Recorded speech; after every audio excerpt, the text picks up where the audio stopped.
দক্ষিণ এশিয়ার ভূরাজনীতিতে বইছে নতুন যুদ্ধের হাওয়া। গত কয়েকদিন ধরে পাকিস্তান ও আফগানিস্তানের সীমান্তে যে উত্তেজনা চলছে তা এখন এক ভয়াবহ রূপ নিয়েছে। দুই দেশের পাল্টাপাল্টি হামলায় প্রাণ হারিয়েছে কয়েকশো মানুষ। কিন্তু হঠাৎ কেন এই যুদ্ধ পরিস্থিতি? ঘটনার শুরুটা হয়েছিল 21শে ফেব্রুয়ারি রাতে। পাকিস্তানের বিমান বাহিনী আফগানিস্তানের নানগারহার পত্রিকা ও খোস্ত প্রদেশে আতর্কিত বিমান হামলা চালায়। পাকিস্তানের দাবি ছিল তারা তেহরিক-ই-তালেবান পাকিস্তান টিটিপি এবং আইএসআইএসকে এর জঙ্গি আস্তানা লক্ষ্য করে এই হামলা চালিয়েছে। তবে আফগান তালেবান সরকার এই দাবি প্রত্যাখ্যান করে জানায় পাকিস্তানের হামলায় কোনো জঙ্গি নয়, বরং নিরীহ নারী ও শিশুসহ 18 জন বেসামরিক নাগরিক নিহত হয়েছে।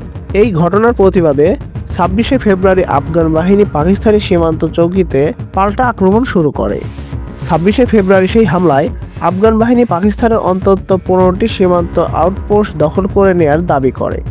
এর প্রতিক্রিয়ায় পাকিস্তান সেনাবাহিনী অপারেশন গজব লিল হক শুরু করে।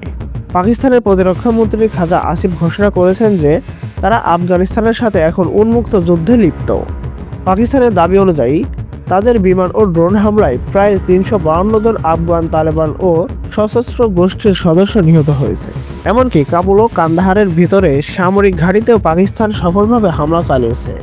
অন্যদিকে আফগান প্রতিরক্ষা মন্ত্রণালয় দাবি করেছেন যে এই লড়াইয়ে তারা প্রায় 55 জন পাকিস্তান সৈন্যকে হত্যা করেছে এবং বেশ কয়েকজনকে জীবিত আটক করেছেন।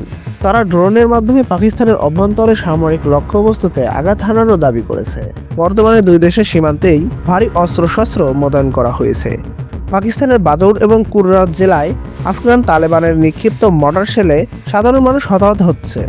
জাতিসংঘের মহাসচিব আন্তোনিও গুতেরেস এবং ইউরোপীয় ইউনিয়ন গভীর উদ্বেগ প্রকাশ করে অবিলম্বে যুদ্ধবিরতির আহ্বান জানিয়েছেন।